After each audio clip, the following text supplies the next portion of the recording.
প্রণালী পার হওয়ার চেষ্টা করে ব্যর্থ হয়ে ফিরে যেতে বাধ্য হয়েছে দুটি মার্কিন গাইডেড মিসাইল ডেস্ট্রয়ার। ইরান বলছে এটি মার্কিন নৌবাহিনীর প্রচারণামূলক অভিযান ছিল যা মুখ থুবড়ে পড়েছে।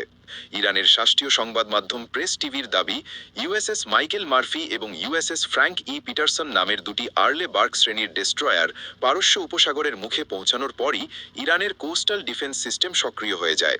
ক্রুজ মিসাইল দুটিকে লক করে এবং আক্রমণকারী ড্রোন পাঠানো হয় তাদের অনুসরণ করতে। একটি সামরিক নিরাপত্তা সূত্র প্রেস টিভিকে বলেছে, ডেস্ট্রয়ার দুটি সম্পূর্ণ ধ্বংসের মাত্র কয়েক মিনিট দূরে ছিল। ইরানি বাহিনী তাদের ঠিক ৩০ মিনিট সময় দিয়েছিল পথ বদলাতে। তারা সঙ্গে সঙ্গে মেনে নিয়েছে। প্রেস টিভি আরও জানিয়েছে, মার্কিন নৌবাহিনী ইলেকট্রনিক যুদ্ধ কৌশল ব্যবহার করে ধরা পড়া এড়াতে চেষ্টা করেছিল। এর মধ্যে ছিল জাহাজের অটোমেটিক আইডেন্টিফিকেশন সিস্টেম বন্ধ করে দেওয়া।